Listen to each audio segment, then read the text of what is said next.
À toutes et à tous, j'espère que vous êtes à peu près correctement installés, même pour ceux qui n'ont pas trouvé de chaise. En tout cas, je tiens à vous dire que ça fait son petit effet d'avoir une salle bien pleine, notamment pour nos deux intervenantes et intervenants qui sont à mes côtés, qui m'ont dit avoir la pression par votre faute.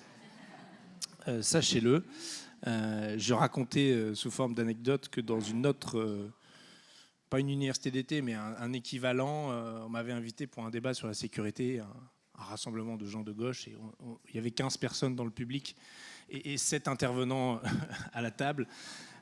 Donc c'était pas exactement du même acabit, et je pense qu'on peut se satisfaire en tout cas de traiter ces sujets régaliens et notamment ceux liés à la police avec le plus grand des sérieux, et vous en êtes la démonstration, donc merci à vous toutes et à vous tous.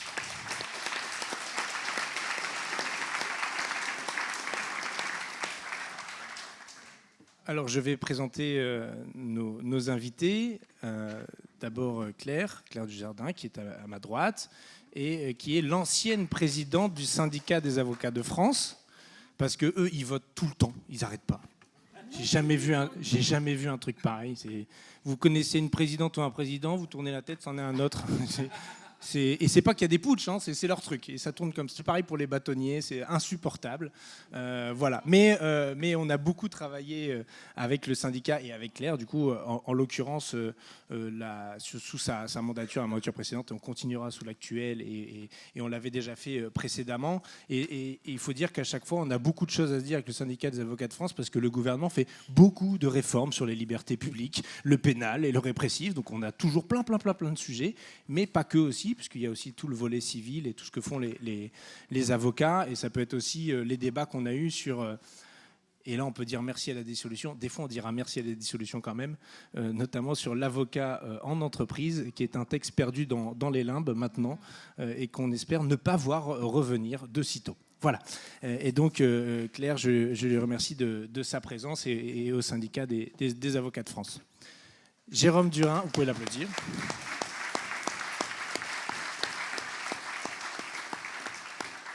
Jérôme Durin, qui est sénateur socialiste et qui a été mon alter ego, on va dire ça, sur plusieurs sujets, et notamment un en particulier qui était la réforme de la police judiciaire de Gérald Darmanin. Alors on l'a appelé comme ça de manière impropre, puisque c'était la réforme de la départementalisation de la police. Pour ceux qui me suivent depuis quelques années, on en a même discuté aux amphis l'année dernière. Et donc on a organisé une mission d'information à l'Assemblée nationale, et il y avait une mission d'information aussi côté Sénat. Et donc Jérôme Durin était aussi rapporteur de cette mission. On est arrivé à des conclusions assez proches et assez similaires. Il a aussi plus récemment traité le sujet des narcotrafics, puisqu'il y avait une commission d'enquête au Sénat sur le sujet, qui a été pas mal médiatisée pour plein de raisons. On verra si on évoque ou si on approfondit le sujet, mais en tout cas, il en était le président de cette commission d'enquête. Il y avait un équivalent à l'Assemblée nationale, et c'était Antoine Léaumont qui s'y collait pour nous, pour la France Insoumise et pour la commission des lois. Et vous n'avez pas vu les conclusions de cette mission d'information, puisqu'il y a eu une dissolution juste avant. Voilà. Surtout qu'ils étaient en train de finaliser l'écriture et tout, donc c'est vraiment le truc. Vous êtes en train de finir un truc, vous devez le présenter dans une semaine, et là, paf. Bon, bref. Donc vous irez faire des bisous et des câlins à Antoine quand vous le croisez. Si c'est pas encore fait, évidemment, comme chacun sait. Et puis en plus, nous, à l'Assemblée, c'était pas une commission d'enquête, donc pas la même visibilité. On galère tout le temps pour trouver des salles pour filmer les auditions. On nous les refuse parce que vous comprenez... On n'a toujours pas compris, mais bon, voilà, vous avez compris. Voilà, c'est comme ça. Donc, il a travaillé, évidemment, pour le groupe socialiste au Sénat. Je pense que c'est celui qui bosse le plus sur les sujets de sécurité et de justice. Donc, on est content de l'avoir à nos côtés aujourd'hui. Alors, comment...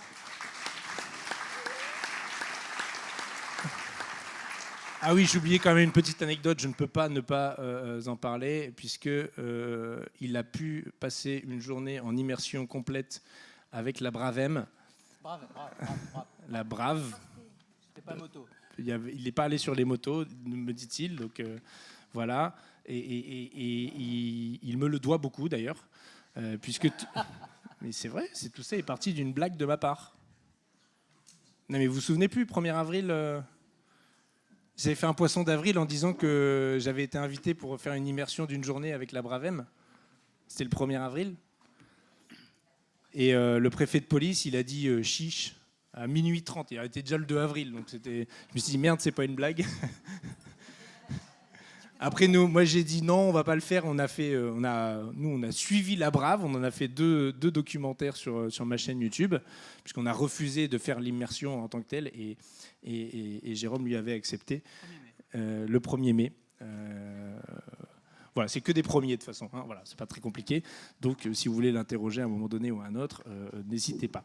Donc, d'ailleurs, comment on va fonctionner? Pour vous dire un peu le format, donc comme chaque année pour ceux qui me connaissent, la méthode employée qui me semble être la plus efficace pour nourrir la réflexion, le débat tout au long de cet échange, ça va être que vous me fassiez remonter par des bouts de papier vos questions, vos interventions, et moi je me charge de les relayer de la manière la plus cohérente avec le déroulé de ce qu'on est en train de se dire ici à la table. Donc on va commencer par des interventions. Moi je vais revenir d'abord sur une petite introduction sur ce que raconte le programme du nouveau Front populaire quant au sujet de police, savoir quelle est un peu la feuille de route qui a été établie, les éléments qui sont actés dans le cadre du NFP. Ensuite, Claire et Jérôme en diront ce qu'ils en pensent, qu'ils pensent qu'il y a de bien dedans, en quoi ça répond aux enjeux, en quoi ça ne répond pas, ce qui manque aussi, parce qu'évidemment, c'est un programme de gouvernement qui a été fabriqué pour au moins les 100 jours et les quelques mois qui suivent, mais pas pour 5 ans ou pas pour 10 ans, évidemment. Et pourtant, il y a des besoins de changement à plus long terme. Et puis, moi, je donnerai mon avis ensuite et on nourrira la réflexion et la suite du débat en fonction de ce que vous me ferez remonter à la table. Et je vous invite à ce moment-là à agiter vos bouts de papier. Il y a Raphaël qui m'accompagne, qui est là, debout, qui peut à la fois vous fournir des papiers si vous voulez. Contrairement à Gérald Darmanin, nous fournissons les papiers. À qui on veut, voilà. On les demande pas. Et il n'y a pas de trop de délai d'attente en plus, donc ça c'est génial. Et vous faites remonter par le même chemin. Donc pour revenir sur le programme du nouveau Front populaire, je crois que le sujet de la police est plutôt bien traité, au moins quantitativement, ça c'est sûr, puisqu'il fait partie des sujets qui sont mis sur la table, ce qui est un peu notoire et intéressant, surtout pour un programme qui ne tient plus qu'en 24 pages, où le choix a été fait justement d'apporter des réponses. Et notamment des réponses immédiates sur les 15 premiers jours, hein, dans la rubrique 15 premiers jours, vous avez déployé 2 premières équipes de police de proximité. Donc pour donner un signal, la police de proximité, par opposition à la police dite de projection ou d'intervention, qui a été l'apanage de Nicolas Sarkozy et de ses successeurs, justement en rupture avec la police de proximité. Et donc l'idée est de montrer que le chemin inverse doit être fait et peut être fait. Et deuxième élément dans les 15 premiers jours, interdire les lanceurs de balles de défense, autrement appelés LBD, 40 c'est la taille de la munition, de la baballe, et les grenades mutilantes, et démanteler les braves M. D'ailleurs, M, on peut mettre P pour à pied, ou Q pour les quads, pour ceux qui sont allés à Sainte-Soline, ou N pour les JO. Apparemment, il y avait une brave nautique aussi. Enfin bref, toutes les braves. Ça, c'est pour les 15 premiers jours. Ensuite, on a les mois suivants. Donc là, c'est pareil, il y a 2 endroits où on va trouver des éléments qui vont nous intéresser, à la fois sur sûreté, sécurité et justice, où il y a, donc je vous liste les éléments pour rappel dans le programme, assurer la sécurité de la population par le rétablissement de la police de proximité, donc là, pas juste des premières équipes de Paul Prox, mais vraiment quelque chose de plus abouti.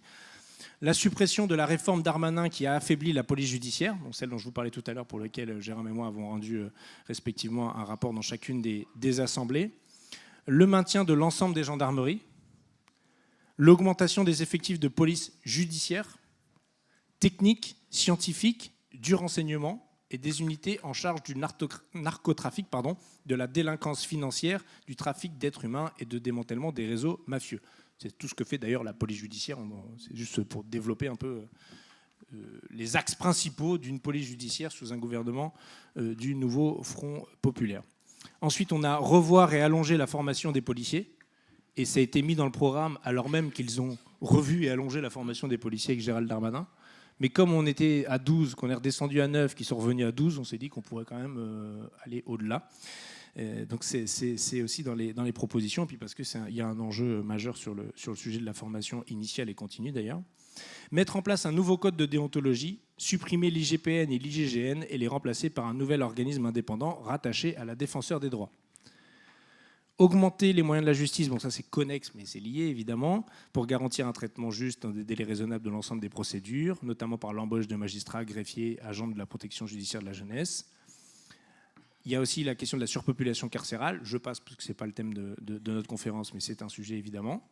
Mettre en place les récépissés pour les contrôles d'identité, ça c'est pour la partie sûreté, sécurité, justice. Et un peu plus loin, il y a une rubrique sur les libertés publiques dans laquelle on trouve abroger les dispositions liberticides des lois sécurité globale, séparatisme et les lois qui instaurent un état d'urgence permanent qui porte atteinte à nos libertés individuelles et collectives et réviser la loi et la doctrine sur l'ouverture du feu pour que cessent les morts pour refus d'obtempérer.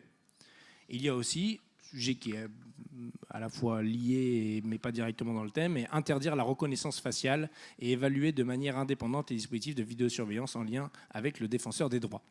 Voilà ce que nous avons dans le programme du nouveau Front populaire. Je ne vous refais pas ce qu'il y avait dans le programme de la nouvelle Union populaire écologique et sociale, ça c'est votre problème, vous irez voir. Et je ne vous dis pas non plus ce qu'il y a dans le livret sécurité de la France insoumise, normalement vous le connaissez déjà par cœur, donc je ne vous ferai pas l'affront de vous rappeler tout ça. Mais voilà, en tout cas, c'est de ça dont on va discuter aujourd'hui, ce programme du nouveau Front populaire, puisque la conférence intitule « L'efficacité de la police, pourquoi faire ?» Tout le monde dit « il faut une police plus efficace ». Oui, d'accord, mais oui, c'est-à-dire efficace, c'est-à-dire qui tire plus, qui tue plus, qui arrête plus, qui est plus souriante, qui danse avec les gens comme aux Jeux Olympiques. Je ne sais pas, voilà, c'est quoi l'efficacité en fait, hein, qui permet à la fois un peu temporairement d'évacuer la question parfois simple, voire simpliste des moyens. Parce que je pense qu'aujourd'hui, les moyens, le ministère de l'Intérieur en a beaucoup, en tout cas beaucoup plus que beaucoup d'autres ministères, donc ce n'est pas le plus à plaindre, ça c'est clair, c'est une évidence et tout le monde pourra le reconnaître, et se dire finalement quelle police on veut, qu'est-ce qu'on lui demande de faire, et qu'est-ce que nous on juge comme étant efficace ou plus efficace en vue des objectifs politiques qu'on se fixe. Donc pour commencer, je vais laisser la parole à Claire, qui va nous donner son avis sur le sujet de... en quoi pourrait-on améliorer l'efficacité de la police et est-ce que les propositions du nouveau Front populaire permettent d'y répondre en tout ou partie ? Merci beaucoup Hugo. Bonjour à toutes et tous. Vous m'entendez bien, c'est bon ? Ok. Alors, le sujet est vaste. Il est presque philosophico-politique puisque, et de toute façon, quand on parle de la police, on parle bien évidemment aussi du vivre ensemble, de la démocratie et du respect de l'état de droit. Et donc pourquoi en fait ce sujet est éminemment central et que les programmes du NFP et des partis politiques doivent absolument en fait s'emparer de cette question-là parce que ce n'est pas anodin et parce qu'on ne peut pas le laisser à la fois à la droite de Darmanin, à l'extrême droite, et qu'il faut absolument proposer des mesures et arrêter de dire oui, répondre concrètement en fait pour casser en fait la petite musique qui consiste à dire oui, à gauche, eh bien c'est le tout laxiste et ils n'ont aucune réponse qui pourrait être faite concernant la police. D'ailleurs, les gens qui sont là sont en train de se poser la question, demain, quel délit pourront-ils faire commettre en toute impunité avec le nouveau Front populaire ? On est en train de préparer une association de malfaiteurs en lien avec des infractions à commettre sur la voie publique. Donc, cette question, elle évoque aussi pourquoi la police ? Est-ce qu'on a besoin de la police ? Et bien évidemment, à titre de provocation, est-ce qu'il faut abolir la police ? Je dis ça à titre liminaire, bien évidemment en provoquant un peu, mais pourquoi ? Parce que aux États-Unis, où après la mort de George Floyd, il y a eu un mouvement depuis une vingtaine d'années, il y a un mouvement très important et puissant qui vient travailler en fait sur à quoi sert la police. Faut-il avoir une police ? Faut-il abolir la police ? Bien évidemment, je dis ça, mais pour pouvoir poser cette question-là, que bien évidemment, on ne peut pas vivre en société sans une force qui va réguler, qui va avoir la légitimité de l'État pour venir réguler les rapports entre les personnes. On peut très bien en discuter, mais pourquoi c'est important? Et il y a des ouvrages qui sont sortis en France, et je vous invite à lire ces ouvrages-là, parce que ça pose la question de pourquoi on fait appel à la police, qu'est-ce qu'on veut de la police, et quel est le rôle finalement de la police, et qu'est-ce qu'on attend de cette police. La référence, à mon sens, la première référence, celle sur laquelle il faut s'appuyer, c'est l'article 12 de la Déclaration des droits de l'homme et du citoyen. Qu'est-ce qu'elle dit? Qu'est-ce qui dit cet article? La garantie des droits de l'homme et du citoyen nécessite une force publique. Cette force est donc instituée pour l'avantage de tous et non pour l'utilité particulière de ceux auxquels elle est confiée.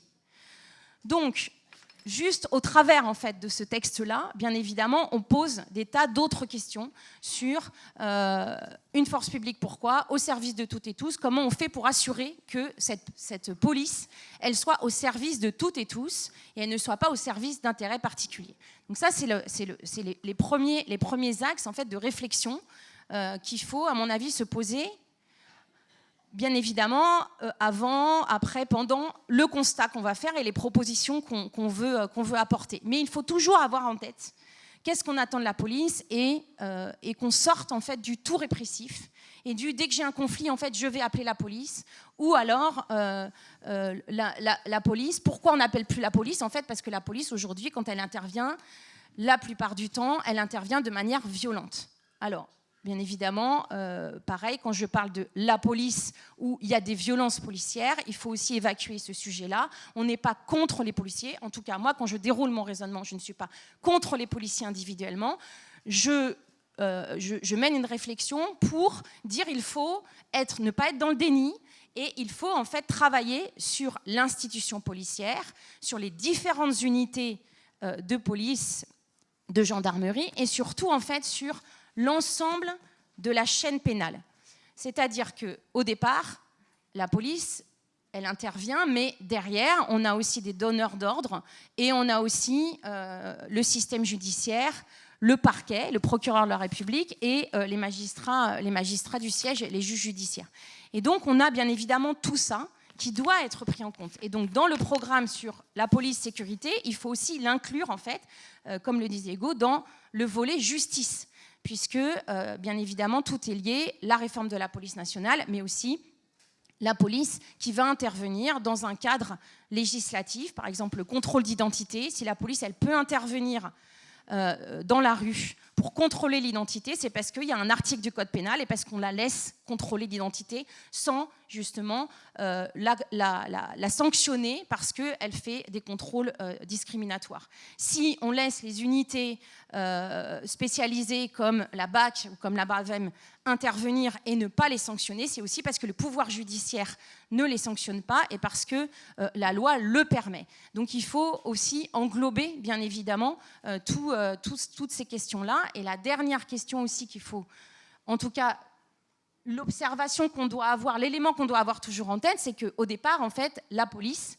elle a été créée historiquement, en fait, pour mettre de l'ordre social, pour faire en sorte, en fait, que les classes laborieuses, que tous les travailleurs qui viennent, eh bien, rentrent dans le rang et puissent ne pas se révolter. Et on a aussi, bien évidemment, dans la police, l'histoire de la colonisation et l'histoire des unités qui interviennent. À la fois, ils sont issus, bien évidemment, des unités qui ont été créées et qui sont intervenues pendant la guerre d'Algérie, en Guadeloupe et ensuite dans les quartiers populaires.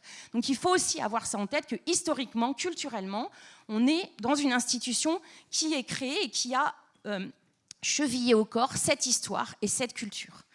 Pourquoi on dit ça? Parce que, voilà, bien évidemment, la tendance va être de se réorienter vers en fait, des mécanismes, des systèmes de tout répressif, d'usage de l'arme, de la force. Et donc, on a petit à petit en fait, des dérives qui nous amènent aujourd'hui à une police, en tout cas des policiers et des interventions de la police qui sont racistes, qui sont violents et qui ont des comportements virilistes. Donc, il faut prendre en compte ces éléments-là. Bien évidemment, aujourd'hui, la question, elle est de proposer des réformes pour améliorer la police, améliorer le fonctionnement de la police, en gardant bien évidemment en tête tout ce que j'ai indiqué au départ. Sur, brièvement, les constats qu'on peut faire. En tout cas, les constats que nous, on a fait au quotidien, en tant qu'avocat, mais aussi en tant que syndicat. On a constaté, bien évidemment, qu'il y a des difficultés en interne, comme tout service public. Il y a des difficultés parce qu'il manque de moyens, parce qu'ils ont des locaux vétustes, parce qu'on leur demande de faire du chiffre, parce qu'ils ne sont pas considérés, entre guillemets, même si, bien évidemment, certains syndicats sont très puissants et ils sont entendus. Il y a beaucoup de policiers dans les commissariats ou dans des unités, et notamment la police, les officiers de police judiciaire, qui ne sont pas considérés. En tout cas, il y a un manque de moyens et il y a en partie des difficultés en lien avec ce système de service public qui n'est pas forcément assuré correctement. On a bien évidemment, ce qu'a rappelé, d'ailleurs on le voit dans les mesures du nouveau Front populaire, on a des grosses difficultés sur l'intervention des forces de l'ordre, l'intervention des policiers sur la voie publique.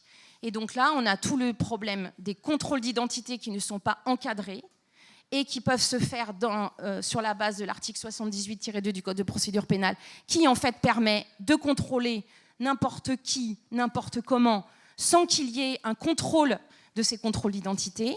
Et donc, on a bien évidemment cette pratique, notamment auprès des jeunes racisés. Ça a été documenté. On a même le Conseil d'État qui a rendu une décision récemment en disant « Oui, il y a des contrôles discriminatoires systémiques.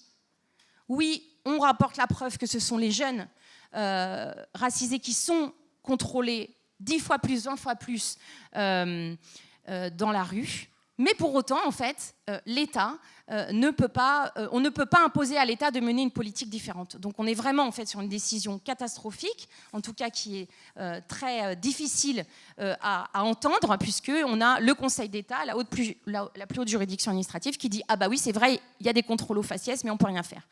Donc on a cette grosse difficulté et on a l'intervention des policiers qui vont aller sur le terrain donc pour contrôler, pour pouvoir ensuite mettre en garde à vue quelques heures et puis faire ressortir les gens sans poursuite. Donc les personnes ensuite ne peuvent pas éventuellement pouvoir demander réparation ou avoir accès à un juge pour venir dénoncer en fait ces gardes à vue arbitraires. Il y a des violences dans les commissariats qui sont commises, il y a des violences dans la rue et on a aussi des amendes forfaitaires, des contraventions en fait qui sont dressées par les policiers et qui sont utilisées aussi pour chasser les indésirables de l'espace public. Clairement, on a une politique qui est menée en ce sens-là, parce que c'est la politique qui est demandée par le ministère de l'Intérieur, qui est validée par le ministère de la Justice, et donc on a des circulaires qui viennent demander à ce qu'on fasse du chiffre.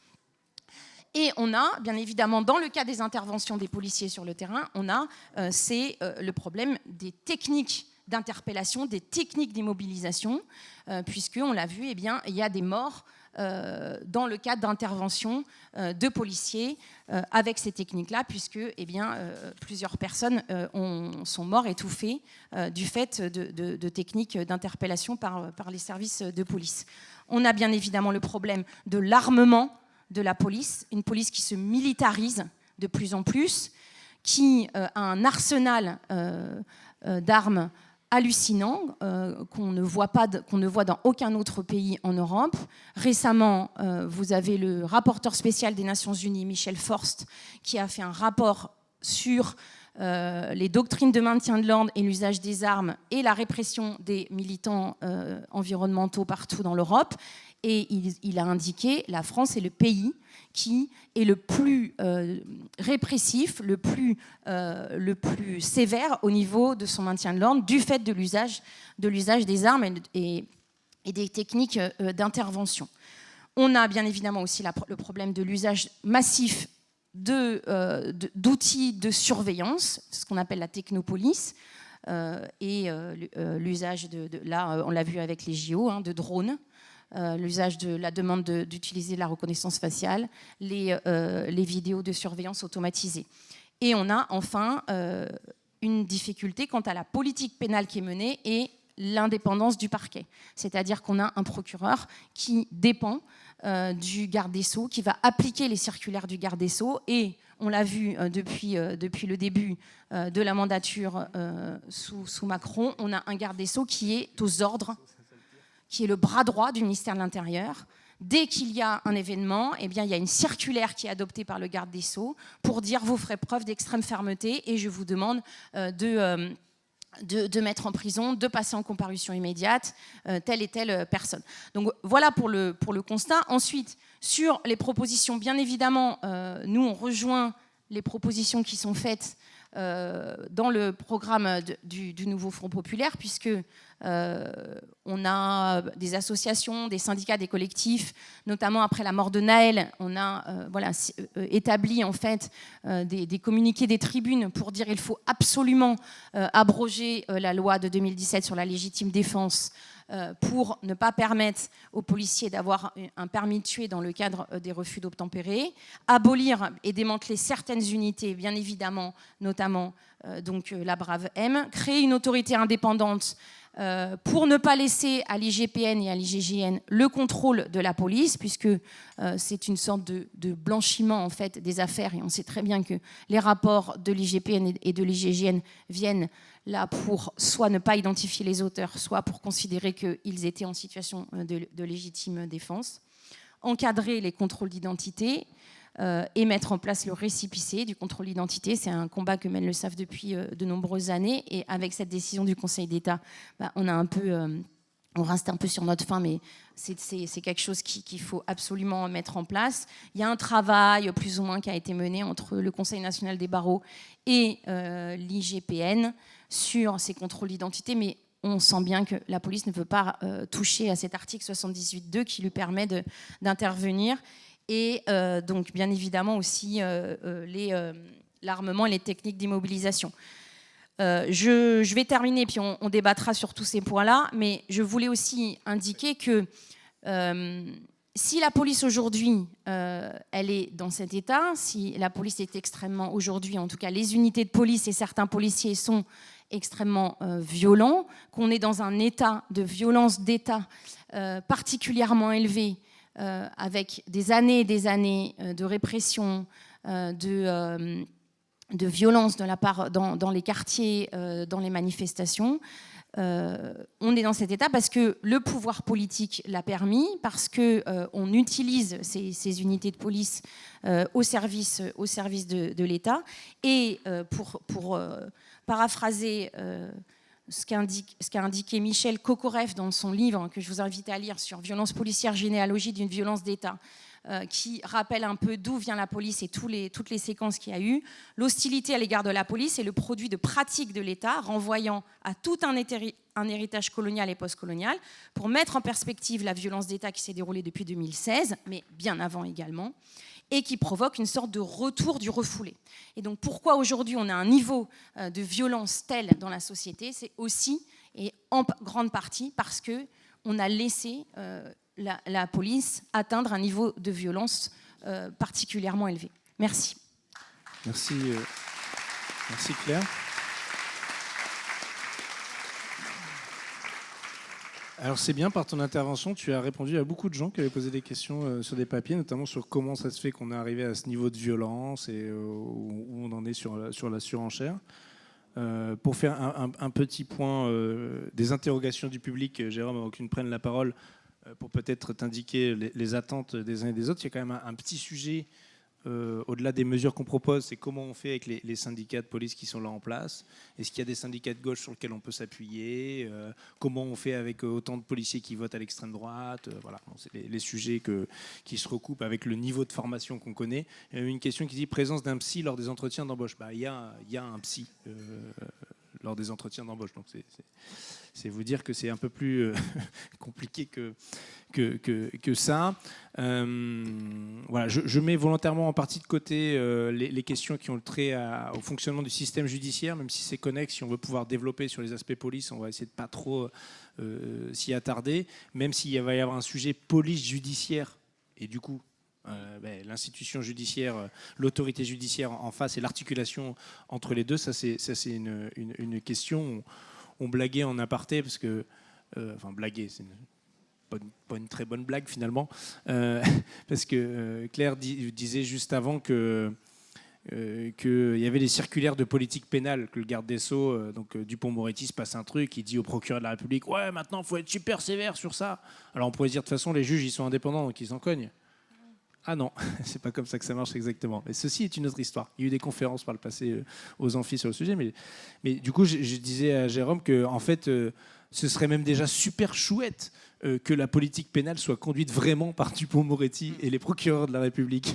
Parce que la vérité, c'est que c'est d'abord pas eux qui la conduisent, et que c'est d'abord Gérald Darmanin et les policiers eux-mêmes qui sont les principaux fournisseurs finalement des parquets et des procureurs.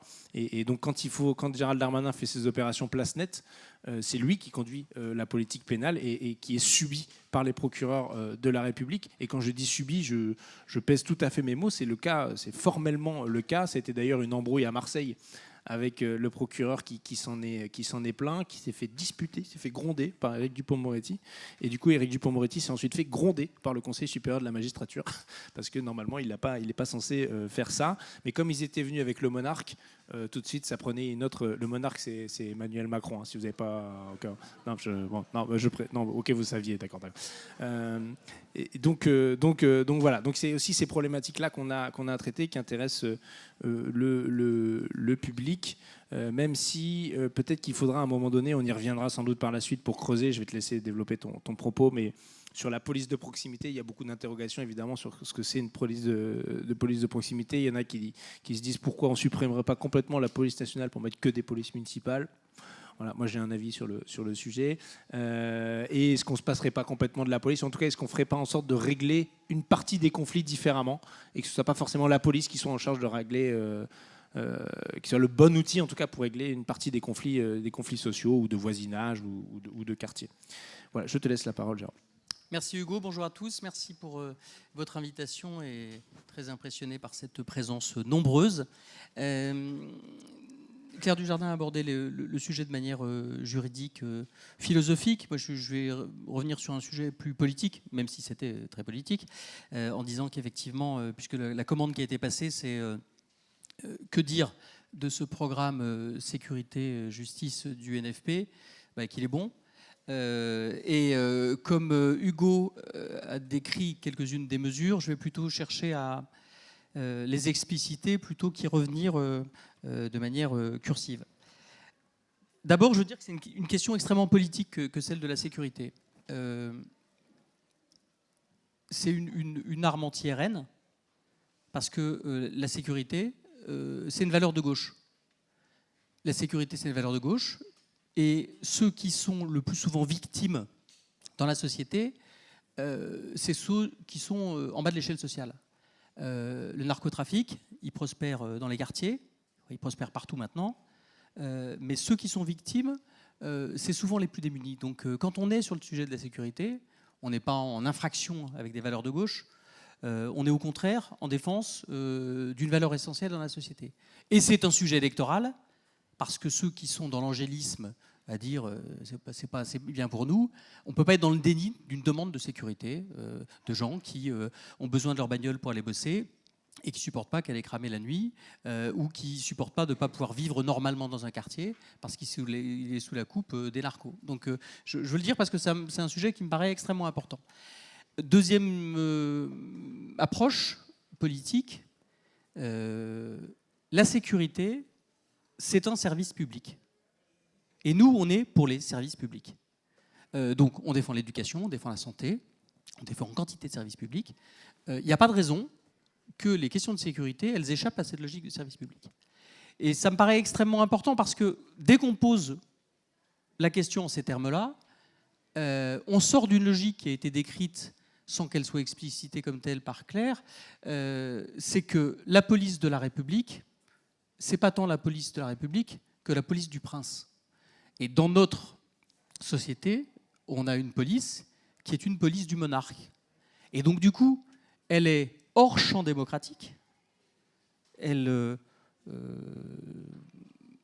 hors contrôle démocratique dans ses modalités de régulation, dans les consignes qui lui sont passées. Et quand on repose la question sous l'angle du service public, alors on voit qu'un policier de la République, un gendarme, ce sont d'abord des citoyens parmi les citoyens. Or, aujourd'hui, évidemment, ce n'est pas du tout le cas. Donc ces deux prémices me paraissent importantes. Je veux revenir sur une citation célèbre. C'était Place d'Italie. « Nous ne sommes pas dans le même camp, madame. » Vous vous souvenez, préfet de police? Monsieur une grosse casquette et des oreilles, préfet de police de Paris, qui avait dit, un gilet jaune, une dame, nous ne sommes pas dans le même camp, madame. Bon, c'est l'illustration parfaite, l'illustration parfaite que la police de la République, c'est pas ça. On est dans le même camp. On est dans le camp des citoyens, on est le camp de la République. C'est une illustration extrêmement éclairante. Donc, tout se joue dans le rapport police-population. Le sujet épineux des contrôles d'identité est très éclairant à cet égard. Ça a été dit par Claire. 47 millions de contrôles d'identité dans ce pays. 20 fois plus de chances quand on est racisé d'être contrôlé. Des organismes divers, internationaux, ONG, Conseil d'État qui disent qu'il y a une situation qui est inadmissible. Je pense qu'il faut qu'on arrête de dire que le seul sujet, c'est une question de moyens. Et d'ailleurs, après la LOPMI, la loi d'orientation et de programmation du ministère de l'Intérieur, des moyens, il y en a eu de manière considérable. Et c'est d'ailleurs vrai aussi dans la justice. C'est une question de perspective et de commande politique. Et donc, si on continue de demander aux policiers, aux gendarmes, de faire des choses inutiles, alors on passe à côté de ce qui est utile. Donc, c'est évidemment la question de la police de proximité, supprimée en 2003. Si on est sur de la prévention, sur du contact, si on est au milieu des citoyens, évidemment, on fait baisser le niveau de tension, on fait du renseignement, on connaît les gens, on fait de la régulation, comme le font par exemple les bobbies britanniques qui sont très appréciés de la population britannique. Je signale au passage qui n'ont pas d'armes à feu d'ailleurs. Que les bobbies britanniques n'ont pas d'armes à feu, que la police britannique dispose de lanceurs de balles de défense qu'ils n'ont jamais utilisés. Donc ça dit quelque chose du rapport police-population. Donc le rapport de police-population, il est problématique du point de vue de ceux qui sont contrôlés, mais il est problématique aussi du point de vue des policiers eux-mêmes. Quand une étude du défenseur des droits dit que 23% des policiers et 34% des gendarmes ne font pas confiance aux citoyens pour se comporter correctement, c'est quand même qu'on a un problème dans le logiciel. Donc voilà, ce sujet police-population, il est au cœur de cette revendication d'une police de proximité.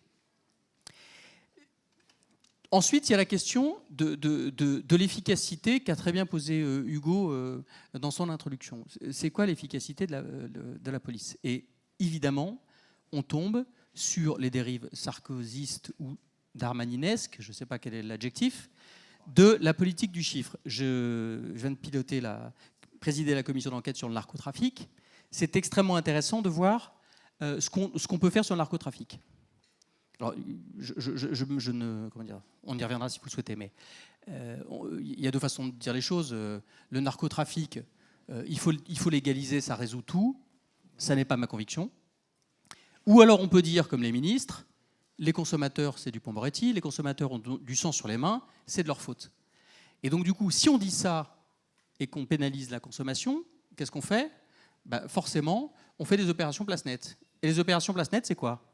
C'est qu'on va ramasser des gamins des cités, des gamins d'autres cités dans le pays, des mineurs non accompagnés qui sont l'armée de réserve du narcotrafic, qui sont interchangeables, qui n'ont aucune connaissance du fonctionnement des réseaux, qu'on traduit en comparution immédiate. Et d'ailleurs qu'on arrive parfois mal à juger parce qu'on les prend pour pas grand-chose. Et pendant ce temps-là, les types qui pilotent réellement les trafics, les vrais grands méchants, eux, ils sont en train de se dorer la pilule au bord de la piscine avec beaucoup d'argent dans des pays qui sont loin du nôtre. Donc c'est un exemple très concret, sauf que quand on demande de faire ça place nette, ça permet des conférences de presse en disant, préfecture par préfecture, regardez comme on a bien travaillé. Et quand on regarde un peu précisément ce qui se passe sur place nette, on saisit très peu de drogue, quelques armes et l'argent on n'en voit jamais la couleur parce que les réseaux sont parfaitement huilés.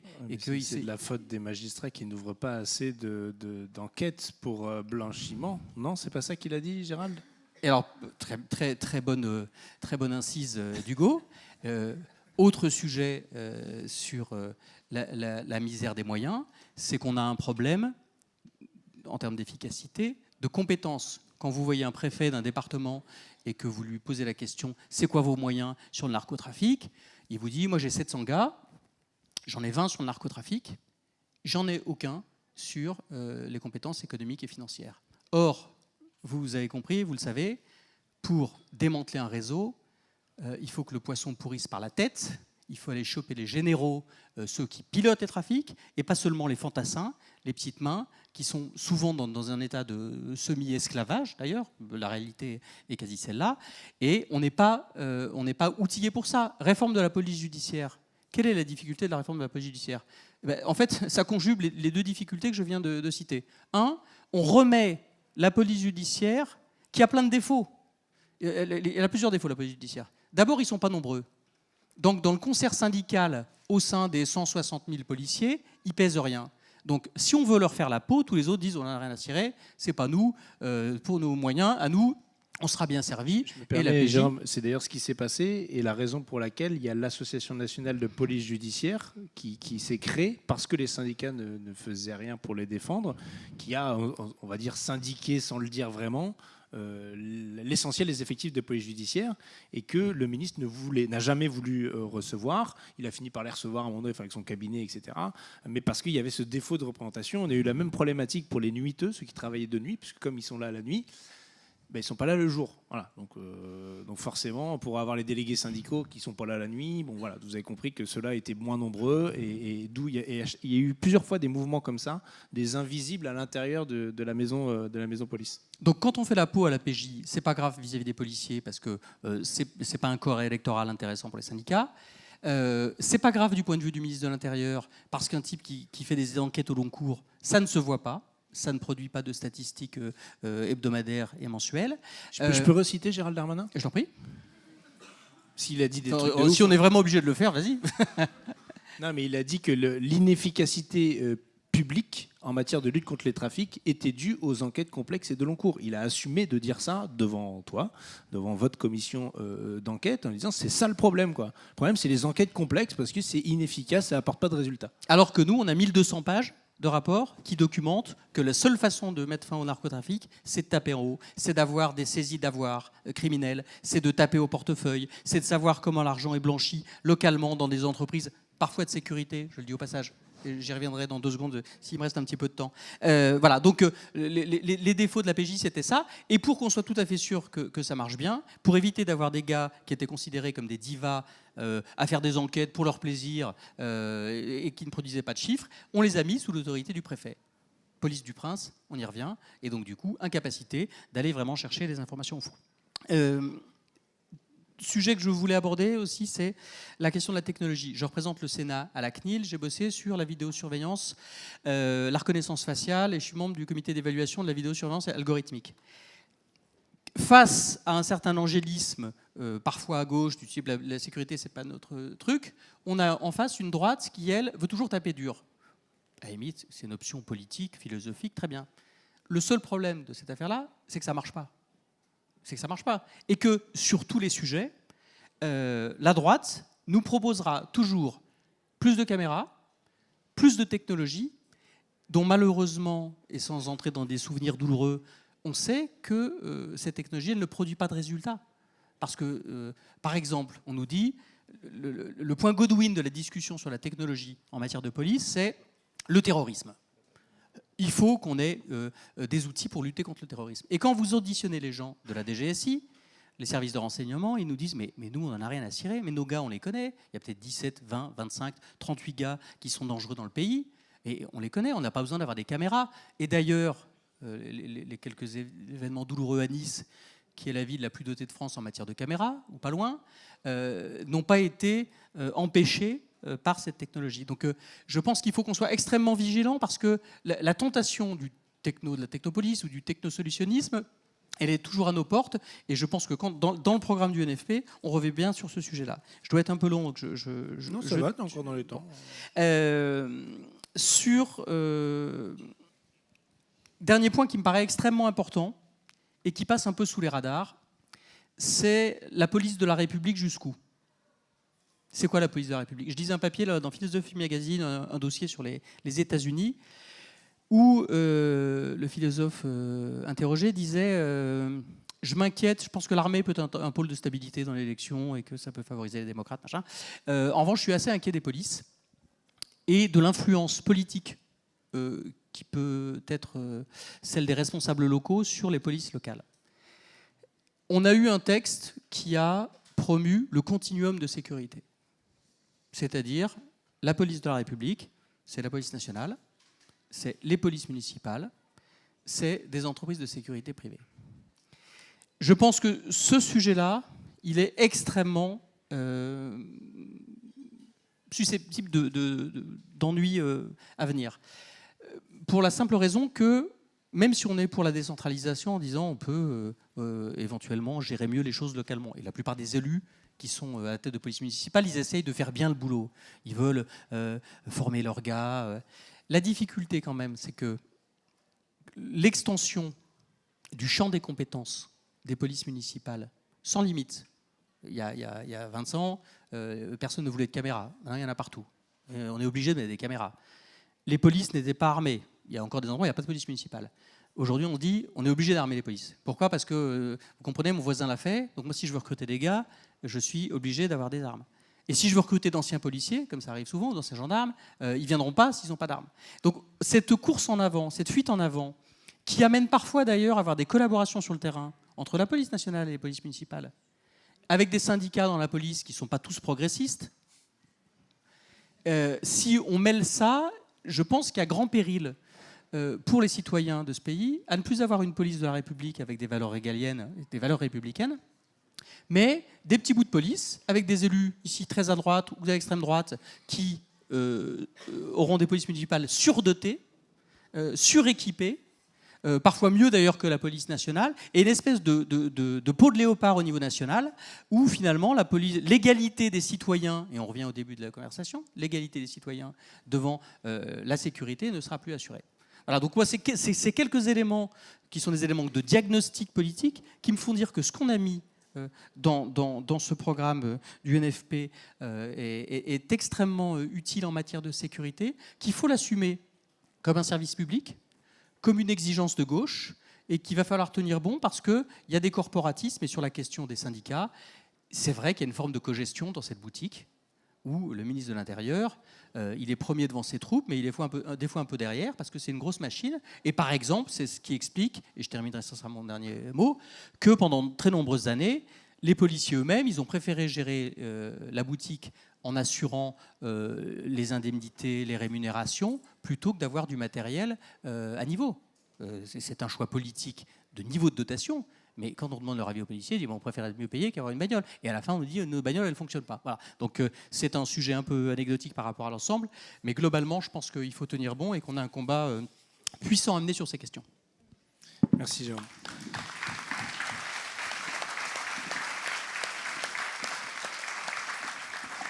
Bon, je suis vraiment content parce que ça répond vraiment à toutes les questions qui me sont posées sur les papiers. Et moi, pour donner mon avis d'effectivement les perspectives qui sont tracées par ce programme du nouveau Front populaire, je pense que la police de proximité, à la fois, ça ne veut rien dire et tout dire. Parce que on peut, vous savez, Emmanuel Macron, il a remis en place la police de proximité en fait au début de son premier quinquennat en 2017. Vous vous en souvenez plus, hein, mais ça s'appelait la police de sécurité du quotidien. Donc il l'a fait parce que de toute façon Emmanuel Macron a à peu près tout fait et tout fait ce qu'il fallait faire, mais vous ne l'avez pas compris parce que vous êtes vraiment ingrat et ingrate. Et donc, cette police de proximité, il faut bien lui donner effectivement son contenu et la notion de désescalade, elle doit aussi nous irriguer, de se dire, bon, on doit faire baisser la tension et pas être dans l'escalade comme on le voit dans les interventions policières, quelles qu'elles soient, que ce soit celles dans les quartiers, que ce soit en manifestation, ou voilà, dans tous les domaines d'action. Et pour le coup, ils ne sont pas formés à ça. ils sont formés à une réponse répressive quasi automatisée d'une police de projection qui est facile en fait à mettre en œuvre. Vous avez un central, appel 17, il se passe quelque chose, vous envoyez la patrouille, fin de l'histoire. Et sinon, quand il se passe rien, vous envoyez la BAC, ils vont trouver quelque chose de toute façon à faire. Et s'ils trouvent rien, ils trouveront quand même quelque chose. Donc, on en vient aujourd'hui à cette police qui finalement n'a plus de boussole, ne sait même plus où elle va, qui a finalement elle-même conscience d'être en train de vider l'océan à la petite cuillère et d'avoir vraiment que des petites cuillères et qu'il y a vraiment un océan en face. Et donc on a aussi ce phénomène dans la police nationale où des gens s'en vont, plus qu'on ne le croit, notamment, et ça rejoint une partie des questions, des gens qui ont un peu des convictions, je dirais même pas de gauche, juste pas d'extrême droite, et qui se sentent pas à l'aise dans l'institution policière, voire des gens racisés, là voilà, ils s'en prennent plein la tête. Il y a encore récemment, ça a été documenté, des femmes qui ont déposé plainte dans leur commissariat pour harcèlement moral, alors qu'elles avaient déjà dénoncé auprès de leur hiérarchie depuis des mois, documenté ça et qu'il ne se passait rien. Enfin, et c'est des affaires qui ont éclaté là, ce mois-ci, quoi. Je veux dire, c'est pas il y a 10 ans ou il y a 15 ans, c'est tout frais. Et justement, je pense qu'on peut s'enorgueillir quand même qu'il y a encore des éléments dans la police nationale, dans la gendarmerie, qui sont là pour faire valoir le droit, pour faire valoir leurs droits, le respect des populations, le respect d'eux-mêmes et un fonctionnement républicain de la police nationale. Je dis ça et j'aime bien le rappeler pour vous dire, parce que je sais que vous pensez souvent que c'est foutu, qu'on n'y arrivera jamais.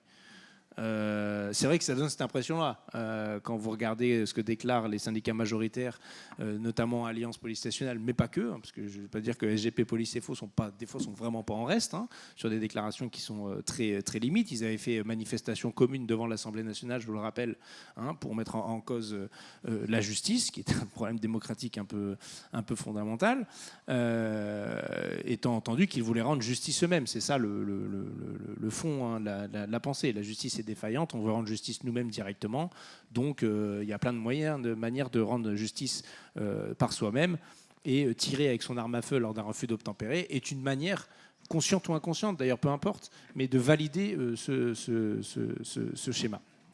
Donc on a besoin de tout de suite montrer une autre direction. Et l'autre direction politique, c'est police de proximité. Ça veut dire que ce n'est plus une police d'intervention, c'est plus une police qui arrive que pour frapper, qui est une police qui est comme pendant les JO. On a réussi à le faire pendant les JO, visiblement. J'avais un peu des doutes quand même. Je vous avouerai que j'avais vraiment des doutes. Et finalement, on m'a dit, mais t'as vu Hugo, les policiers, ils sourient, ils sont sympas et tout. Je suis allé voir un truc au JO, un match de hand là, à Lille, parce qu'on avait le hand à Lille. Les demi-finales femmes, et il se trouve que j'avais pris les billets avant de savoir que ce serait l'équipe de France. C'était l'équipe de France en demi-finale, donc j'étais content. On a gagné, mais après on s'en fout en fait de ce que je suis en train de vous raconter. Mais ce que je voulais vous dire, c'est que les policiers étaient sympas. Et tout le monde a trouvé que... Je vais faire comme toi, je vais interrompre. Sur les JO, quand même, on peut pas... alors, peut-être que c'était de l'ironie et que tu voulais rebondir là-dessus, mais on peut pas dire, en fait, que pendant les JO, les flics étaient sympas et c'était super. Parce que c'est à quel prix ? Au prix de grillage, au prix de drones, au prix de caméras et au prix de micas, de mesures... Et donc, en fait, on avait une bulle, quoi. On était dans un truc dystopique où on avait une bulle avec des policiers sympas, des policiers qui venaient d'Allemagne qui vérifiaient des QR codes. On avait des caméras partout et on a eu énormément de MICAS, c'est-à-dire des mesures administratives d'assignation à résidence et des refus d'accréditation d'un nombre de personnes hallucinant, juste sur la base de mentions otages et de fichage des militants. Oui, voilà, le fichier de traitement des antécédents judiciaires. Donc, en tout cas, c'était intéressant, en effet, de voir que les policiers pouvaient être sympas dans ce cadre-là. Donc, effectivement, elle a spoilé la fin de ma phrase, mais c'était très bien. Mais je suis très content. Je sais pourquoi je t'ai invité, tu vois, voilà, c'est pour ça, notamment. Mais que quand on leur donne la consigne d'être sympa, certes dans un environnement précis, à un moment précis, et ben, force est de constater qu'ils savent le faire. Donc c'est la bonne nouvelle, c'est que quand on leur demandera, nous, non pas juste dans l'environnement confiné des JO, mais genre tout le temps d'être sympa, ils seront, je l'espère, tout le temps sympas. En fait, non, je sais très bien qu'ils ne seront pas tout le temps sympas, d'où le fait que dans les mesures qu'on préconise, il y ait le fait de donner les pouvoirs aux défenseurs des droits, de faire le contrôle externe de la police nationale, de la gendarmerie nationale, et d'ailleurs aussi, on ne le met pas, mais c'est aussi la sécurité privée et les polices municipales, c'est parce que, alors on m'a demandé pourquoi autant de pouvoir chez le défenseur des droits. Bon, c'est un peu empirique comme truc, mais c'est parce que c'est déjà son pouvoir actuellement.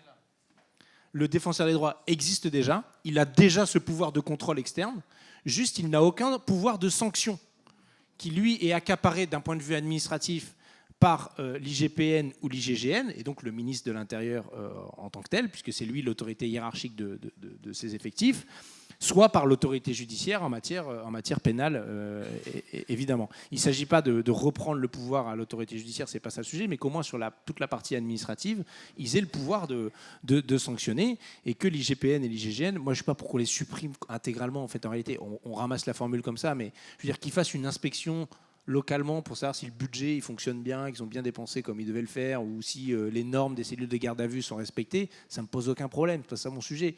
Mon sujet, c'est quand ils ont affaire à des cas individuels à traiter de policiers ou de policières ou de gendarmes qui ont déconné. C'est ça que le sujet qui est en cause. Donc c'est pour ça que je suis content qu'après des années de travail militant dans chacun de nos organisations, finalement, quand on fait un programme en 5 jours, spontanément, on sache quelle est la bonne direction à prendre pour changer la direction politique. Alors évidemment, comme on part de loin, on ne va pas vous dire vous inquiétez pas, tout va bien se passer. C'est Gérald Darmanin aussi qui a dit ça. Donc, c'est pas ça. On sait très bien la difficulté qu'on va avoir devant nous, mais c'est important de fixer l'horizon dès à présent, y compris sur les mois suivants. Revenir sur la réforme de Darmanin, ça peut paraître anecdotique pour le commun des mortels parce que vous ne la ressentez pas directement, mais il faut vous dire qu'à l'intérieur de la police, parce que ça n'a concerné que la police dans un premier temps pour l'instant, c'est une catastrophe. En sein de la police judiciaire, ils n'ont jamais eu autant de défections qu'au moment où on se parle. On va commencer là en septembre, ils ne savent pas comment ils font. Déjà qu'il n'y avait pas grand monde, mais c'est encore pire. Et notamment parce qu'à la fin, les courses à la prime, notamment de quand vous êtes sur le terrain, etc., fait qu'en fait, ils avaient augmenté la prime de la police judiciaire il y a de ça un an, un peu plus d'un an, pour les rehausser. Parce que c'était déjà une prime qui était un peu ridicule quand vous étiez officier de police judiciaire par rapport à si vous ne l'étiez pas. Alors que c'est des responsabilités normalement et des prérogatives particulières. Et donc ils avaient un petit peu plus de sous. Bon, le déploiement de cette prime en question a laissé à désirer. Il y a mis plusieurs mois entre le moment où vous dites que vous allez avoir la prime, le moment où vous l'avez vraiment, le moment où vous vous rendez compte que dans votre service on vous a mis 10 primes alors que vous êtes 12. On fait quoi des 2 qui restent? Ah ouais, mais il faut que ça remonte. Enfin bref, je passe les détails des circonvolutions administratives. Mais à la fin, là, qu'est-ce qui s'est passé pour les JO? Et puis parce que l'objectif politique leur a été donné, on veut remettre du bleu sur le terrain. C'est quand même ça qui a été la suite du Beauvau de la sécurité. Et la réforme, d'ailleurs, elle sert à ça, à remettre du bleu sur le terrain. C'est l'objectif assumé.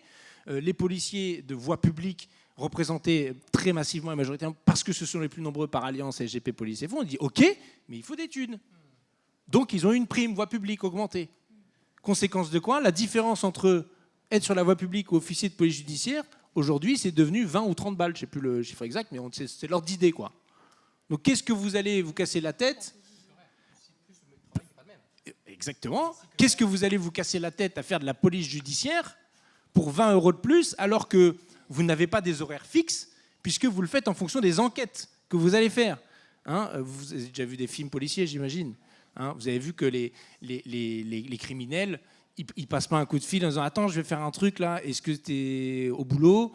aux policiers, en disant « Viens, comme ça, ah non, tu es en repos, bon bah écoute, je vais faire mon infraction plus tard, hein, et je te laisserai revenir. » Mais c'est toujours un peu plus complexe que ça. Vas-y, Claire, tu voulais m'interrompre? Oui, voilà, je voulais t'interrompre. Mais ne demande pas l'autorisation pour m'interrompre. Sur l'histoire de ce que tu dis de moyens qui sont donnés, et pour rebondir sur ce que dit Jérôme par rapport au service public, c'est-à-dire que même si ce n'est pas un sujet qui est difficile à aborder, c'est-à-dire donner des moyens à la police, forcément ce n'est pas naturel, c'est un peu contre-naturel parce qu'on n'a pas forcément envie de donner de moyens à la police pour venir réprimer, mais pour autant en fait c'est un sujet service public parce que en tout cas, les officiers de police judiciaire, les avocats, on est confrontés aux officiers de police judiciaire quand on intervient en garde à vue, quand on suit les auditions. Bon, ils nous disent on a des conditions déplorables, et c'est vrai, ils travaillent dans des bureaux à 3 enfermés, ils n'ont pas d'imprimante, ils ont des ordinateurs pourris. Et qu'est-ce qui se passe en fait? Du coup, eux, leur revendication auprès du garde des Sceaux et du ministère de l'Intérieur, c'est de dire on n'arrive pas à faire tous les procès-verbaux, on n'arrive pas à monter les procédures, donc il faut que vous nous aidiez. Et qu'est-ce que dit le ministère de l'Intérieur? Il dit, et d'ailleurs le garde des Sceaux continue la petite musique, la même petite musique, il dit ah bah c'est vrai en fait, la procédure pénale, bon c'est de la perte de temps. Et puis le code de procédure pénale quand même, il est gros, hein, vous avez vu le volume, hein, on est quand même sur des débats comme ça, hein, on a un niveau. On est vraiment sur des débats complètement médiocres en fait, où on vient nous dire que le code de procédure pénale il est énorme et donc on va réformer le code de procédure pénale. Ce qu'il faut savoir, c'est le code de procédure pénale en fait c'est vos droits, c'est vos garanties. Et donc quand on dit on va aider la police parce qu'elle n'a pas de moyens, en enlevant en fait les garanties, en réformant le code de procédure pénale, et ben, ça donne quoi? Ça donne que maintenant le médecin il va pas forcément venir, il va être en visio. Ça donne que l'interprète s'il n'est pas disponible, et ben, il est par téléphone. Voilà, et ça veut dire toutes ces choses-là. Et donc bien évidemment, on commence d'abord par restreindre les droits de certaines personnes, et notamment des personnes qui sont malades ou des personnes étrangères. Mais petit à petit, en fait, ça va concerner tout le monde. Et donc du coup, il faut aussi avoir ça en tête. C'est-à-dire que le service public de la police, pour qu'on puisse axer en fait le travail de la police sur une politique pénale qu'on va décider ciblée sur certaines infractions, il faut aussi en fait pouvoir garantir que les droits soient appliqués, garantir la procédure pénale et donner aussi des moyens et ne pas jouer cette petite musique du ministère de l'Intérieur en disant bon, c'est bon, on va donner la procédure à des agents de police judiciaire, voire à des auxiliaires de police, et puis on va faire des AFD, on va faire de l'alternative aux poursuites, on ne va plus passer devant le juge parce que c'est pareil, hein, le juge c'est vraiment une perte de temps.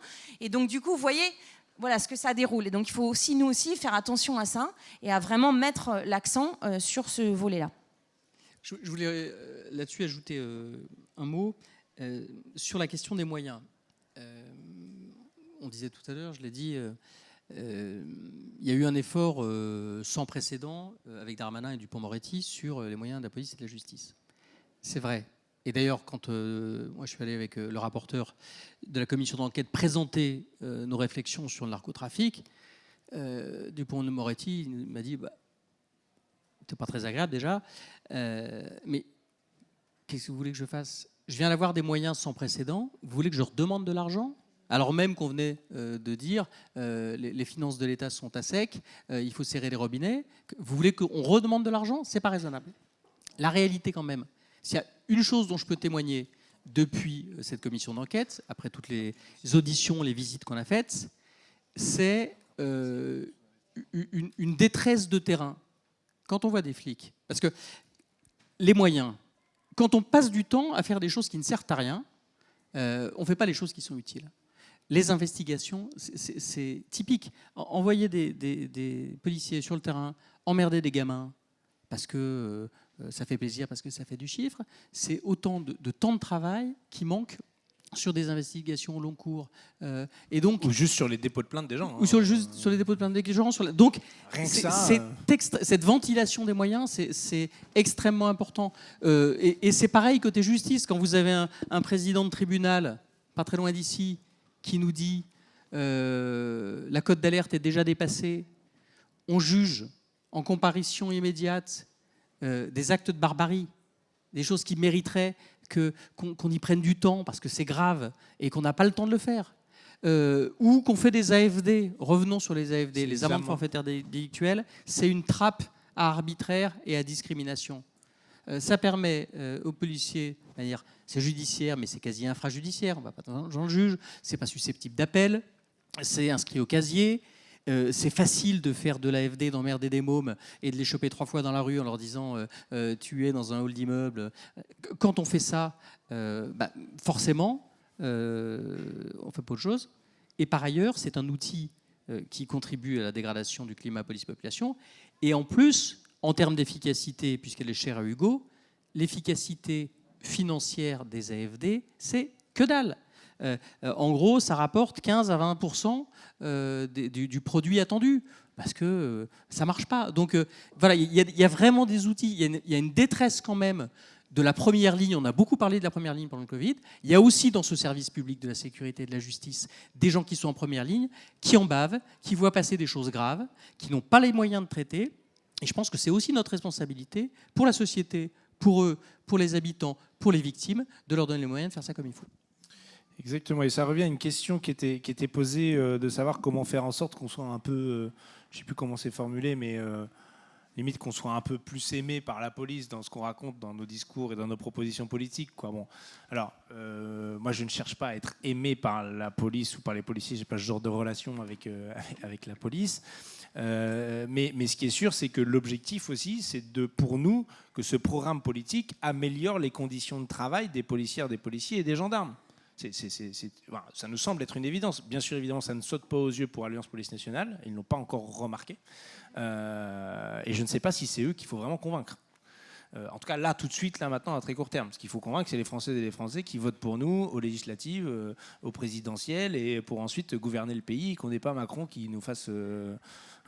qui nous balade comme ça, de sorte à ce que, rappelez-vous que dans le passé, il y a déjà eu la gauche au pouvoir qui a essayé de faire des trucs sur la police, et je reprends souvent cet exemple de Pierre Joxe, quand il arrive au ministère de l'Intérieur, il n'y a pas un tapis rouge qui est déroulé par les syndicats, etc. Alors même s'il y avait la FASP, la Fédération Autonome des Syndicats de Police, qui n'était pas d'extrême droite, ou qui n'était pas de droite d'ailleurs, c'était un peu plus bigarré que ça, mais ce n'était pas non plus un syndicat qu'on pourrait classer formellement à gauche, comme on l'entend aujourd'hui. C'était un syndicat corporatiste qui défendait ses intérêts, qui était moins véhément que ceux d'aujourd'hui, mais c'était pas non plus... Voilà. Et d'ailleurs, Joxe très vite s'est pris des manifs de policiers, et des manifs à Vendôme qu'il a dû réprimer, donc c'était pas une promenade de santé.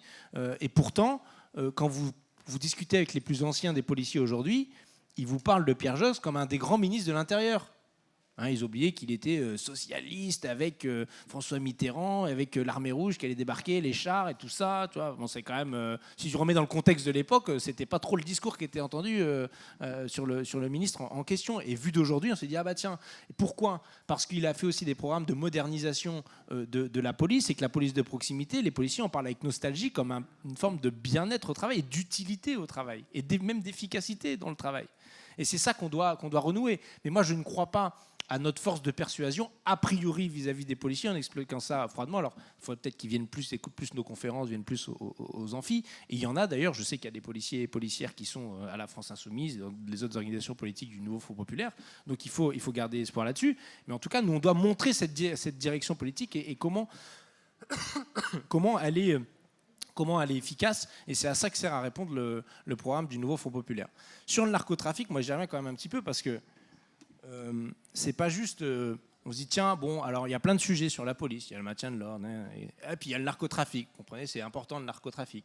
Je pense que ce sujet du narcotrafic, il fait partie des plus importants, notamment du fait de son potentiel corruptif. Et son potentiel corruptif vis-à-vis du politique ou des politiques. Soit de corruption de on ne veut pas agir parce qu'on a peur de ce qui pourrait se passer, des représailles, des règlements de compte qui puissent atteindre, etc.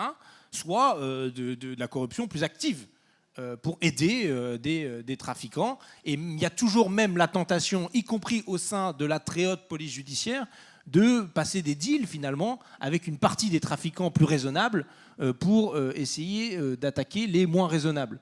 Et vous avez vu, il y a un procès quand même en cours d'un des anciens chefs de l'Office central de la police judiciaire en charge de lutte contre les trafics de stupéfiants, justement pour ces raisons-là.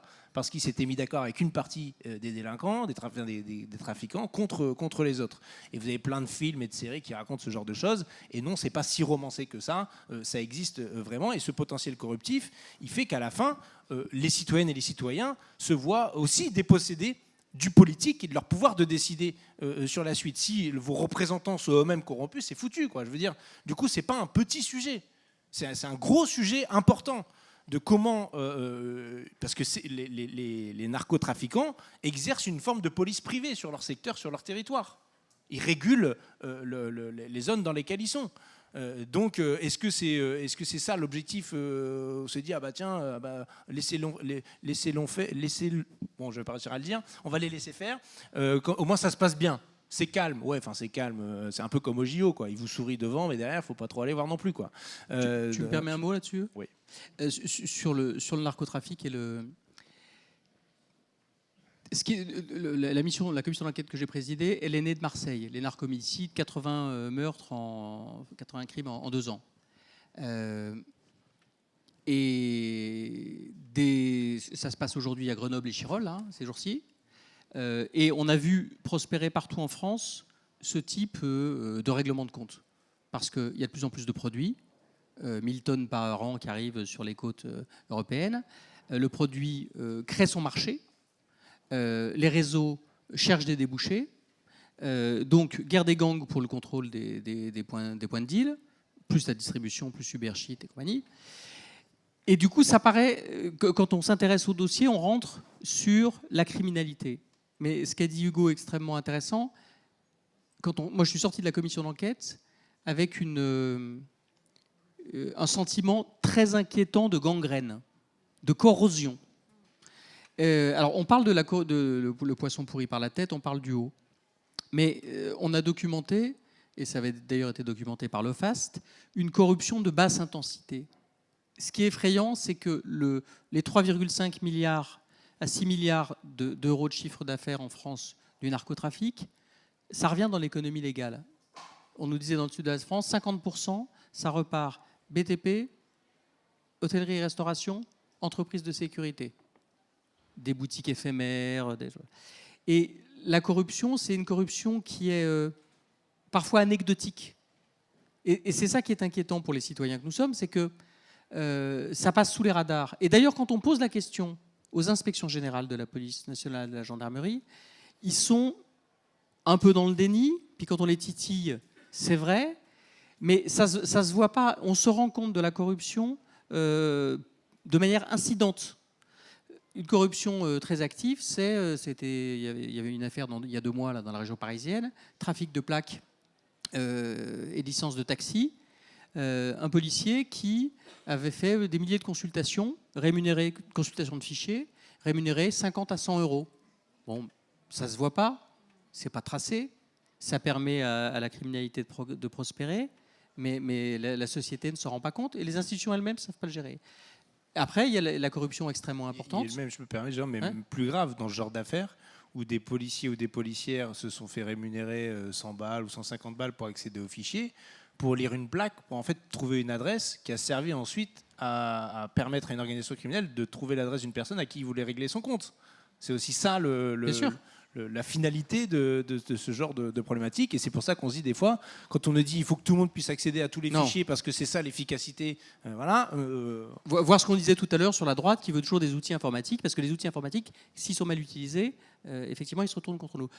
La corruption, c'est aussi 100 000 euros versés à un docker pour déplacer un conteneur.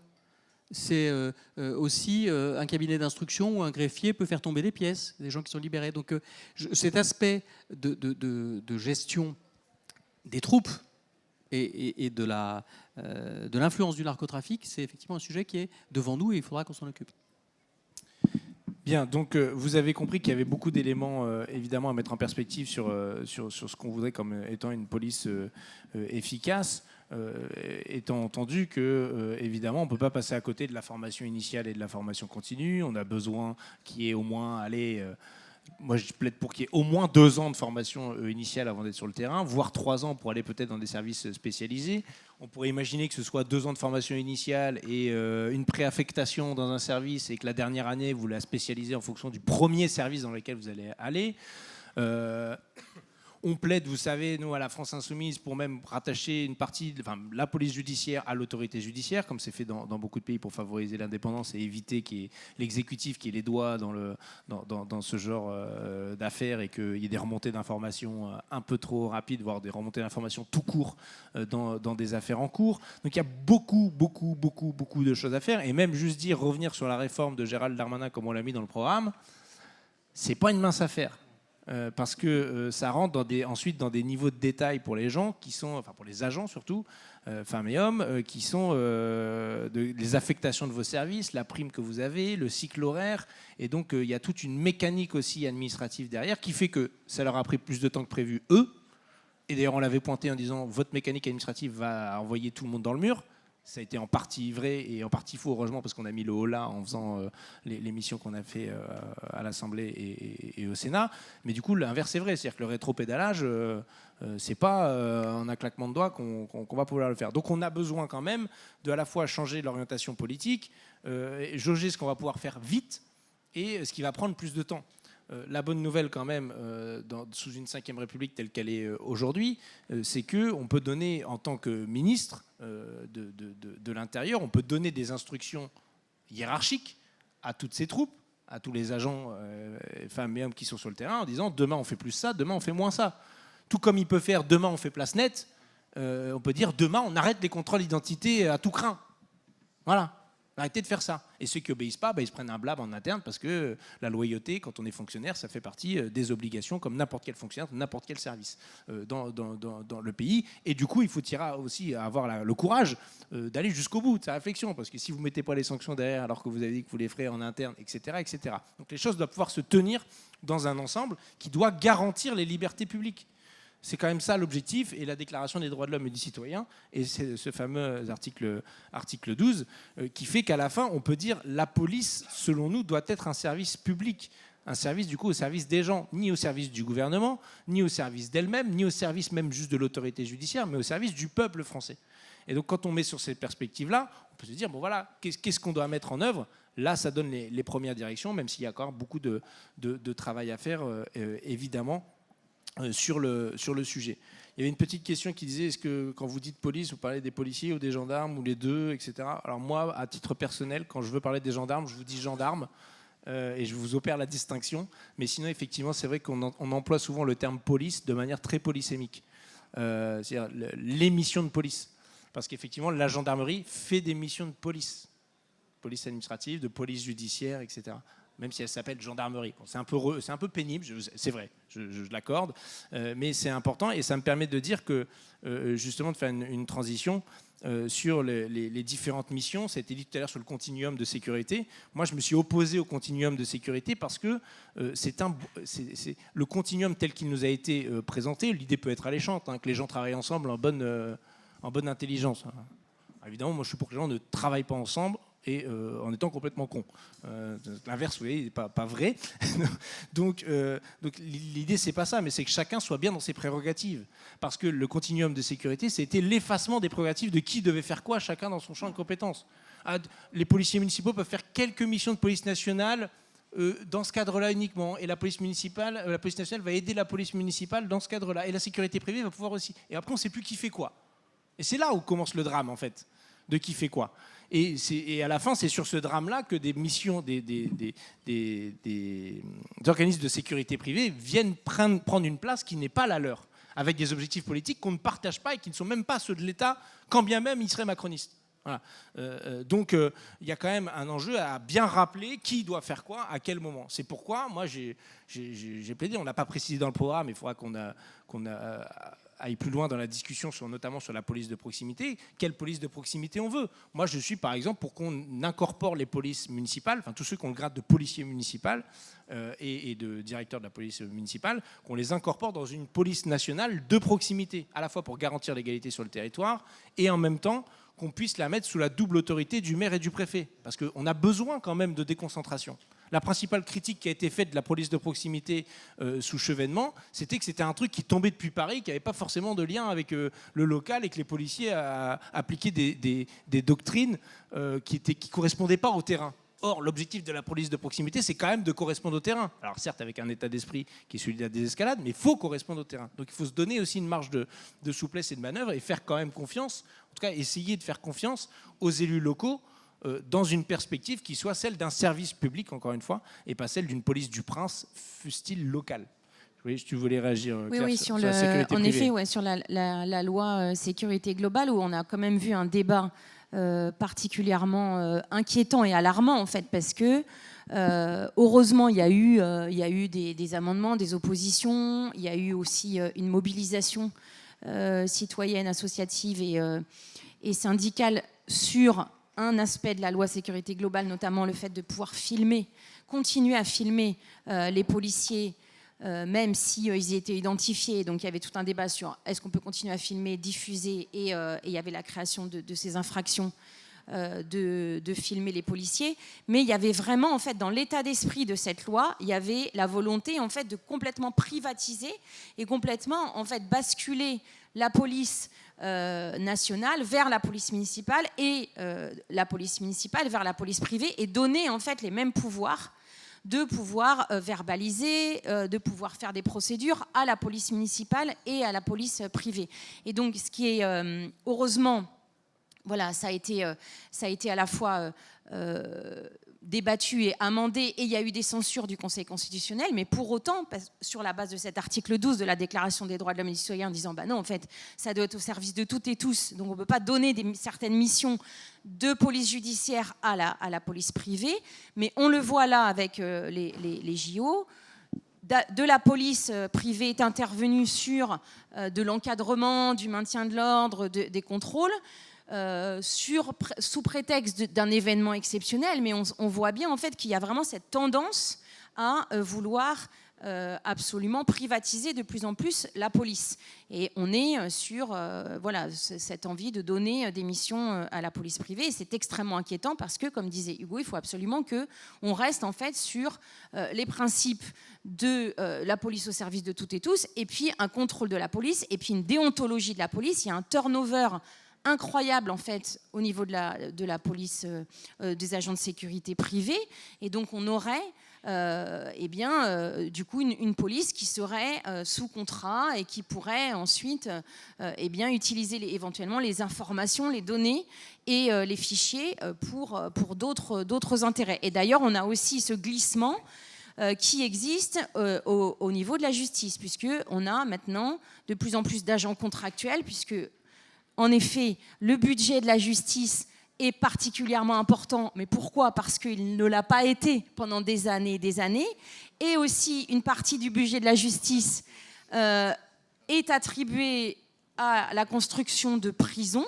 On a quand même une politique du tout carcéral. Et donc, on revient sur la chaîne pénale où l'idée, c'est de faire du chiffre, mais aussi d'aller chercher des gens pour aller les remettre en prison. Parce que plus on construit des prisons, plus il faut les remplir. Et on le sait bien, on va remplir ces prisons-là et on va continuer à mener cette politique pénale du tout répressif.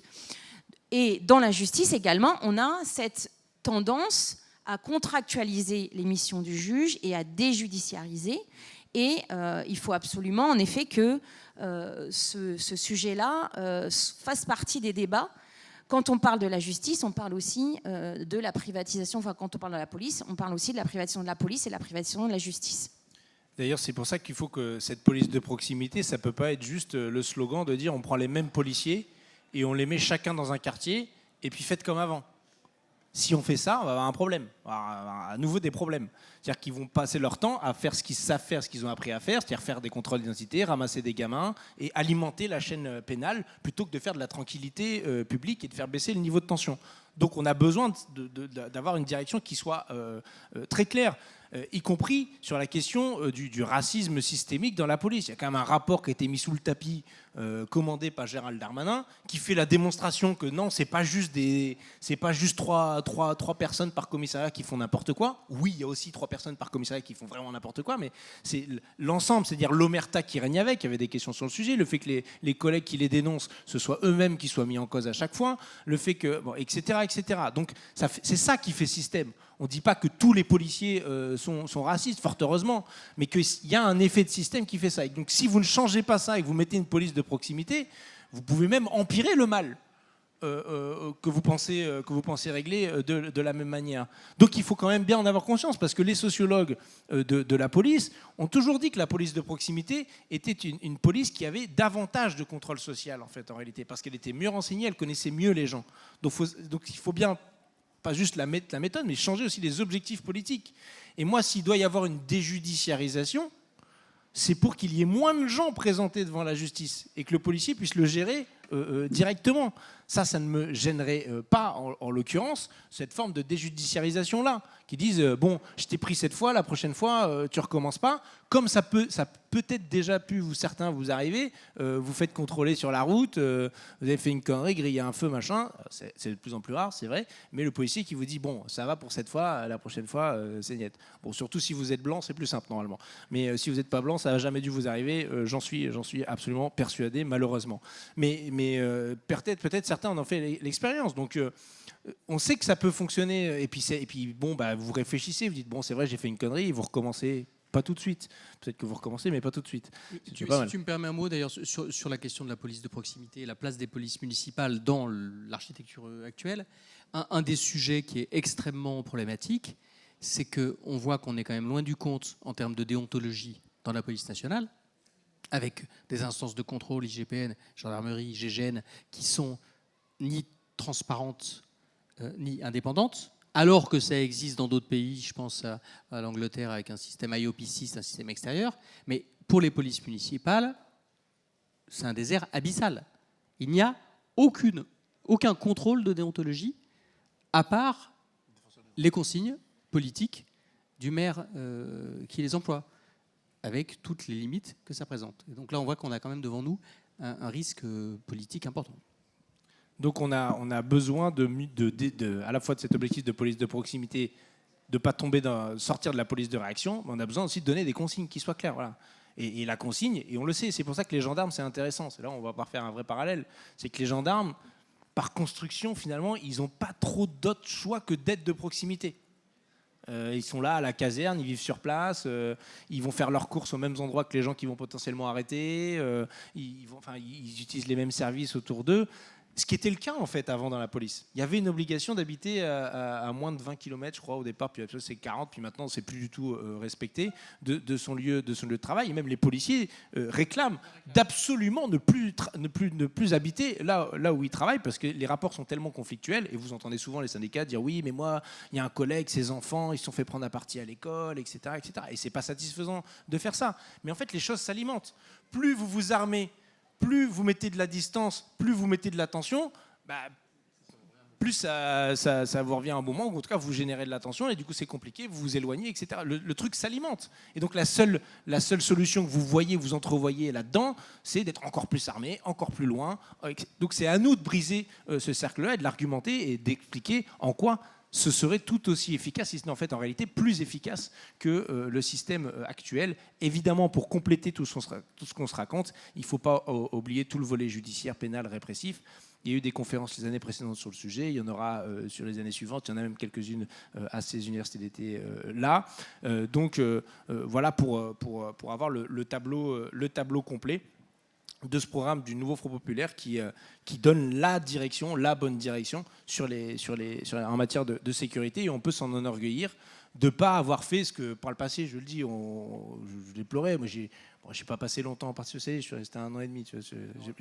J'ai pas tenu comme toi, Mais à l'époque, c'était la grande époque de Manuel Valls qui expliquait que finalement, pour faire de la police de gauche, il fallait faire des mesures de droite.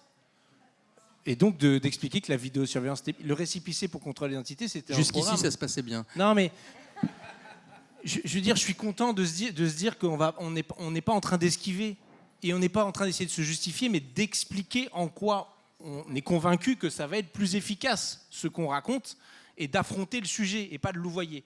Sachant que normalement, en bonne conclusion, mais je vais vous laisser redire un petit mot et je ferai un petit mot de conclusion à la fin, qui à mon avis... il faut affronter le sujet, savoir ce qu'on va faire, parce que ce n'est pas possible d'arriver au pouvoir en disant faites comme avant, parce que comme avant c'est vraiment pas terrible, voire très problématique, et en même temps on affronte les sujets et on va dans la bonne direction. Jérôme, un petit mot de la fin.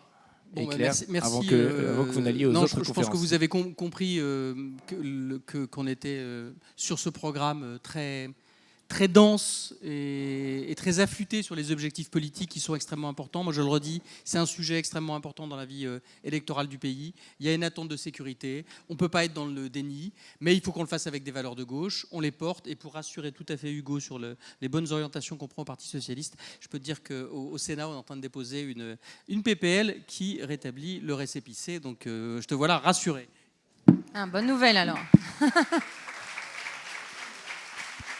Bonne nouvelle s'il y a le récépissé du contrôle d'identité, même si bon, ça suffira pas, mais c'est déjà pas mal de le remettre dans les débats.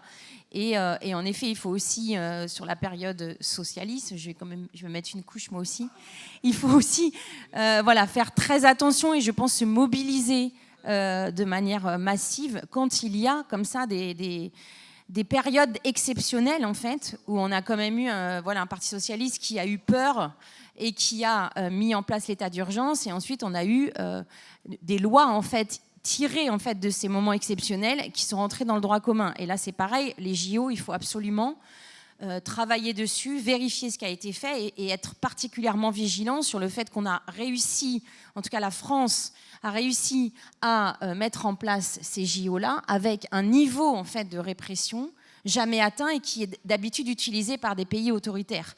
Donc il faut vraiment continuer à être très vigilant et à se mobiliser pour dénoncer en fait ce qui s'est passé. On sort de la séquence, voilà, on est tous contents, il y a eu les JO, et maintenant il faut vraiment tirer des leçons de ce qui s'est passé et constater en fait les dégâts qu'il y a eu, notamment sociaux, mais aussi au niveau judiciaire, et faire attention à ce que ça ne recommence pas, et au niveau policier aussi. Voilà, après, j'avais une question sur faut-il croire encore à la justice en parlant des militants à 69 et de la police qui est au service du préfet. Et moi, pour avoir une note d'espoir, j'ai envie de croire que si le préfet du Tarn a giclé, c'est aussi parce qu'il y a eu une mobilisation massive sur la 69, au sol, dans les arbres, qu'on a exercé beaucoup de recours, qu'il y a eu beaucoup de médiatisation, et que peut-être que ça a fait bouger un peu les lignes et que le préfet a giclé pour ça. Voilà, merci.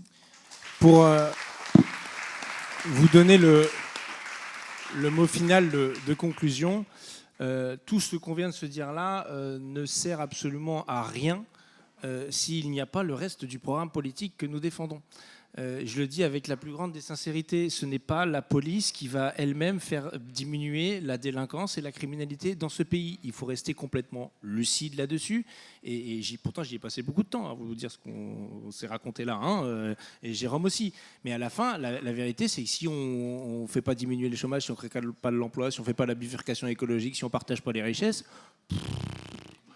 Non, mais franchement, ça va servir à rien. Et si on ne met pas en place de la prévention primaire à la hauteur de ce qu'elle devrait être, que ce soit l'éducation nationale au sens large, mais aussi toute la prévention spécialisée qui se prend des coups dans la figure matin, midi et soir par tous les départements de droite dans le pays depuis déjà plus de 15 ans, c'est pas la peine non plus.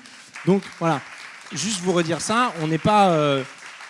c'est pas parce qu'on traite les sujets de police comme on l'a fait aujourd'hui qu'on esquive tout le reste, bien au contraire, mais il ne faut pas non plus, parce qu'on traite tout le reste, esquiver les sujets comme on a traité aujourd'hui, et c'est ça notre responsabilité politique de militantes et de militants, de pouvoir argumenter, y compris sur le terrain qui intéresse les policiers et les gendarmes, de leur terrain professionnel, de leur quotidien, et savoir fixer une autre perspective, un autre cap. C'est ce qui fait que le nouveau Front Populaire, et vivement que Lucie Castet, qui va bientôt parler, non loin d'ici, gouverne ce pays. Merci pour votre attention.